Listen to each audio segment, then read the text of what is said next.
எந்திரிக்கிறீங்க. எந்திரிக்கும் போது ஏகப்பட்ட சிந்தனை இருக்கு, ஏகப்பட்ட கவலை எல்லாம் இருக்கு. அதெல்லாம் மாறணும்னா ஒண்ணே ஒண்ணுங்க, திருப்புகழ்ல ஏதாவது ஒரு திருப்புகழ், இது எதுவா வேணா இருக்கலாம்.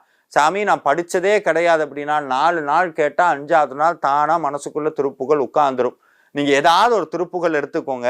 48 நாள் தொடர்ந்து முருகப்பெருமான பார்த்தே தீரணும், வேற எதுவும் கேட்கக்கூடாது. மித்ததெல்லாம் எப்படி சாமி கேட்காம நாங்க சாமியாராக சொல்றீங்களான்னு கேட்டா அப்படி இல்லைங்க. முருகப்பெருமான் மனசுக்குள்ள வந்துட்டா நீங்க என்ன கேட்குறீங்க அதெல்லாம் தானா பின்னாடி வந்துடும், நிச்சயமாக வரும். அதுக்கு ஒரு சாட்சி தான் நான் சொல்லிக்கிட்டு இருக்கேன். நீங்க ஏதாவது ஒரு திருப்புகளை தினமும் காலையில எந்திரிச்சு முருகனை நினைத்து மனசார அதை பாடணும் அப்படின்னா நிச்சயமாக முருகப்பெருமான் கனவுல வருவார். கனவுல வர்றது மட்டும் இல்லைங்க, நீங்க எந்த கோயிலுக்கு வரணும், அது ஆறுபட வீடா இருந்தாலும் சரி, இல்லை எந்த முருகனுடைய கோயிலுக்கு நீங்க வரணும், உங்களுடைய கர்ம வினையை கழிக்க வல்ல திருக்கோயில் எதுன்னு முருகப்பெருமானே